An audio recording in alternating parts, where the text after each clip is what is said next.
જામનગર દક્ષિણ વિધાનસભા વિસ્તારના ધારાસભ્ય દિવ્યેશ અકબરીએ જન્મદિવસની અનોખી રીતે ઉજવણી કરી। રણજીતનગર લેવા પટેલ સમાજ ખાતે રક્તદાન કાર્યક્રમનું આયોજન કરાયું છે। તે ઉપરાંત મહિલાઓ બ્રેસ્ટ કેન્સર માટે જાગૃત થાય તે અર્થે 2100 બહેનોને મેમોગ્રાફી ચેકઅપ કરાવાયા છે।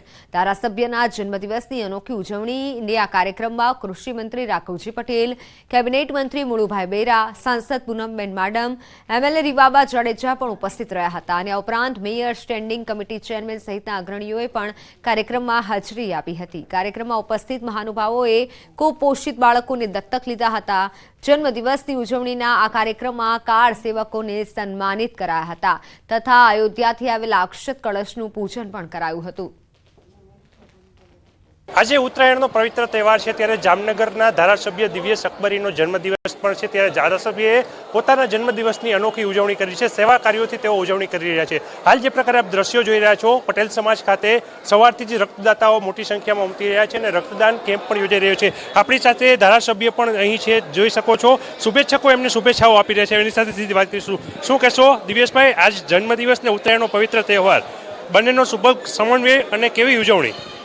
મારો આજે 47મા જન્મદિવસ પ્રસંગે હું ધારાસભ્ય બન્યા બાદ આજે મારો બીજો જન્મદિવસ છે।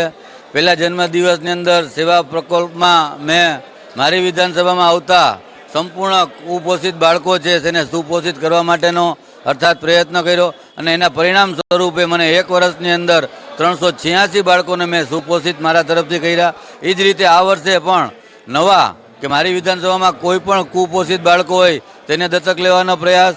બીજું, આજે પણ બ્લડ ડોનેશન કેમ્પ અને કેન્સરનું પ્રમાણ દિન પ્રતિદિન વધતી રહ્યું છે ત્યારે બહેનોમાં બ્રેસ્ટ કેન્સર થાય ન થાય અને અગાઉથી જાણ થઈ જાય તેના માટે મેમોગ્રાફી 2100 બહેનોને છે તે મારા તરફથી હું કરાવી દઈશ કે જેથી બહેનોને જાગૃતતા આવે કે મેમોગ્રાફી વસ્તુ એવી છે કે નાનામાં નાનું શરૂઆતના સ્ટેજમાં હોય તો ખબર પડી જાય છે કે જેથી દવાથી અને કે નાની સર્જરીથી મટી જાય છે।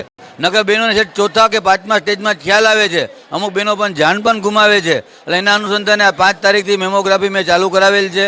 એ જ રીતે અયોધ્યામાં જે કાર સેવક તરીકેની ફરજ બજાવી હતી એવા 47 કાર સેવકોનું પણ આજે સન્માનનો કાર્યક્રમ રાખેલ છે।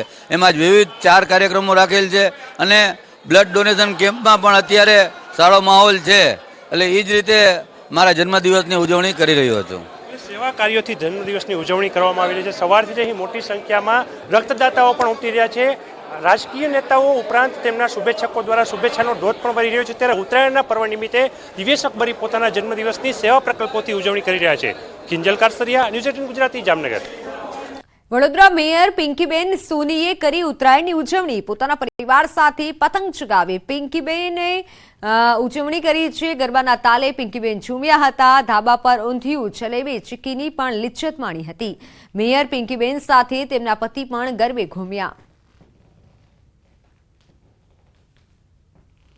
આજે ઉત્તરાયણનો પર્વ છે ત્યારે સમગ્ર વડોદરા શહેરની કમાન જેમના હાથમાં છે એવા મેયર પિંકીબેન સોની જે છે તેઓ પતંગ ઉત્સવ જે છે તે મન મૂકીને ઉજવી રહ્યા છે। અને જોઈ શકાય છે કે વડોદરા શહેરના મેયર જે પિંકીબેન સોની છે તેઓ પોતાના પરિવાર સાથે જે પતંગ ચગાવી રહ્યા છે અને આજનો જે તહેવાર છે તેની મજા માણી રહ્યા છે। પિંકીબેન સાથે જ વાત કરીશું। બેન, શું કહેશો? આજે ઉત્તરાયણ છે, પરિવાર સાથે આમ તો તમને એટલો સમય મળતો નહીં હોય પરંતુ તહેવારમાં ભેગા થયા છો, પતંગ ચગાવી રહ્યા છો, કેવી રીતે ઉજવણી કરી રહ્યા છો? ચોક્કસ ભારતીય સંસ્કૃતિ ને પરંપરા અનુસાર જે પણ આપણા તહેવારો છે કહી શકાય કે સૌને એકમેકને હળી મળી અને તહેવારોની મજા લેવામાં આવતી હોય છે। ત્યારે પતંગ અને દોરીનું જે એકબીજાનું કોમ્બિનેશન છે કહી શકાય કે પતંગ અને દોરીના સંપથી પતંગ ઉચ્ચ શિખરોને ઉચ્ચ આસમાનમાં સ્થાન પ્રાપ્ત કરે છે। એવી જ રીતે સમાજ એકબીજાથી જોડાયેલો છે, પછી એ પરિવાર હોય, મિત્રો હોય, સ્નેહીઓ હોય કે આસ પડોશમાં રહેતા આપણા પાડોશીઓ હોય, એકમેકના સ્નેહની રંગોળીથી બનતો આ સમાજ ભારતીય પરંપરાના સાંસ્કૃતિક મહત્વ એવા દરેક પર્વની ઉજવણી કરતા હોય છે। ત્યારે આજે ઉત્તરાયણના પર્વ નિમિત્તે મને પણ મારા પરિવાર સાથે સમય પસાર કરવાની તક મળી। ખરેખર ખૂબ ખુશીનો મારા માટે દિવસ છે અને અમે લગભગ દર વખતે એકબીજાના ઘરે આવી રીતે જઈ અને એક સાથે મળીને આ તહેવારોની ઉજવણી કરતા હોઈએ છીએ। આ ઉત્તરાયણની પતંગની વાત થઈ. રાજકીય પતંગમાં પવન કઈ દિશામાં રહેશે અને બીજેપીની પતંગ કેટલી ઉપર જશે? બીજેપીની પતંગ તો ચોક્કસ ઉપર જ છે. એનું સ્થાન આસમાનમાં સ્થિર અને ઊંચું છે અને રહેશે. આદરણીય વડાપ્રધાન ભાઈ શ્રી નરેન્દ્રભાઈ મોદીજીના છેક છેવાડાના માનવી સુધી પહોંચી અને લોકોની સેવા કરવાના યજ્ઞમાં જ્યારે સૌ સાથે મળી અને પ્રતિબદ્ધતાથી કામ કરી રહ્યા છે અને ભારતીય જનતા પાર્ટી એટલે ભારતની જનતા માટે સતત અવિરત સેવા કાર્યોની શૃંખલાઓ દ્વારા વણથંભી વણઝાર રચી અને લોકોને મદદ કરવા તત્પર રહેતા પ્રત્યેક કાર્યકર્તાની પાર્ટી એટલે કહી શકાય કે અને હમણાં તો જુઓ તો નળથી જળની ગેરંટી હોય કે શિક્ષણની ગેરંટી હોય, ઘરની ગેરંટી હોય કે પછી એજ્યુકેશનની ગેરંટી હોય કે પછી ઇન્ફ્રાસ્ટ્રક્ચરની ગેરંટી હોય, મોદી સરકારની ગેરંટી છે વિકસિત ભારત યાત્રા નો જ્યારે રથ વિકાસ રથ નીકળ્યો ત્યારે એ રથનું નામ પણ મોદીજીનો ગેરંટીનો રથ બની ગયો. ત્યારે ચોક્કસ કહીશ કે લોકસભાના ઇલેક્શનમાં લોકો જ પોતાની જાતે જેમને પોતાના હૃદય સમ્રાટ તરીકે આદરણીય વડાપ્રધાન ભાઈ શ્રી નરેન્દ્રભાઈ મોદીજીને પોતાના હૃદયમાં સ્થાન આપ્યું છે તો એમને ફરી વખત આપણા પ્રધાનમંત્રી તરીકે ફરી વખત બિરાજવાના છે અને એ ચોક્કસ વિશ્વમાં ભારત દેશ એ ત્રીજી મહાસત્તા બનવા તરફ પ્રયાણ કરી રહ્યું છે. સાથે સાથે ભગવાન શ્રી રામને પણ નિજ મંદિરે પરત આવવાના છે. 550 વર્ષ પછી આદરણીય વડાપ્રધાન ભાઈ શ્રી નરેન્દ્રભાઈ મોદીજીના ઉત્કૃષ્ટ પ્રયાસોને કારણે જ વિશ્વના કોઈ દેશ પાસે આપણા જેવા પ્રધાનમંત્રી નથી. કારણ કે નહીં માત્ર વિકાસને ગતિ કરવી પરંતુ આપણી ભારતની સંસ્કૃતિ પરંપરા અને ધરોહરને પણ જાળવી અને ભારતીયતાને અને હિન્દુત્વને કંઈક અલગ ઊંચું અનેરું સ્થાન આપી અને એ આદરણીય વડાપ્રધાન ભાઈ શ્રી નરેન્દ્રભાઈ મોદીજીનું કર્મ અને એમનું એ ધર્મ રહ્યો છે. ત્યારે પ્રત્યેક નાગરિક એમની સાથે જ છે અને લોકસભાની ચૂંટણીમાં ચોક્કસ ઝળહળતી વિજય પ્રાપ્ત થશે જ. બિલકુલ દી, તમે શું કહેશો? અત્યાર સુધી એવું હતું કે તમે પતંગ ચગાવતા હતા, પિંકીબેન ફિરકો પકડતા હતા, હવે આખી પરિસ્થિતિ આખી અલગ છે. હલો, હા, એટલે એ જે ફિરકો પકડવાનો બી જે આનંદ છે ને એ એક અલગ જ આનંદ છે. અને જનરલી તો અત્યારે લગી શું છે કે પતંગ ચગાવતા હોય એને પણ પતંગ ચગાવવાનો શોખ તો છે જ, ઘણો શોખ છે.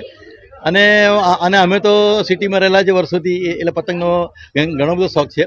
પણ જે ફિરકો પકડવાની જે મજા છે, એકબીજા પ્રત્યેની લાગણી ને એકબીજા પ્રત્યેનો જે અમારો પ્રેમ છે એ વસ્તુ એ કરે છે. તો આ હતા પિંકીબેન સોનીના હસબન્ડ. ખાસ કરીને વાત કરીએ તો મેયર છે એટલે સ્વાભાવિક છે કે સતત પોતે વ્યસ્ત રહેતા હોય છે.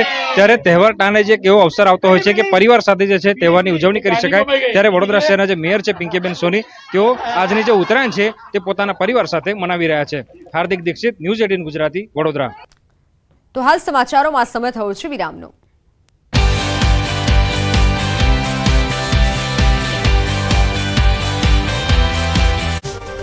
એ તમામ ખર્ચ કર્યા બાદ પણ 8 થી 10 લાખ રૂપિયા મળતા હતા. બીજી તરફ કબૂતરબાજીમાં 14 એજન્ટોના નામ ખુલ્યા બાદ ન્યૂઝ 18 ગુજરાતીની ટીમ એજન્ટોના ઘરે પહોંચી હતી. કડી, કલોલ, ગાંધીનગર, અમદાવાદમાં રહેતા એજન્ટના ઘરે પહોંચી હતી. એજન્ટના પરિવારજનો કેમેરા સામે ગોળ ગોળ જવાબ આપતા હતા અને એજન્ટનું નહીં પરંતુ અન્ય કોઈ કામ કરતા હોવાનું રટણ રટ્યું હતું. તો અમુક એજન્ટના પરિવારે તો કંઈ બોલવાનો જ ઇનકાર કરી દીધો. તો અમુક એજન્ટ પરિવાર સાથે જ ઘર બંધ કરી ગાયબ થઈ ગયા હતા. ઉત્તરાયણ પહેલા ગુજરાતમાં મોટી માત્રામાં દારૂ ઠલવાયો છે. ખટારા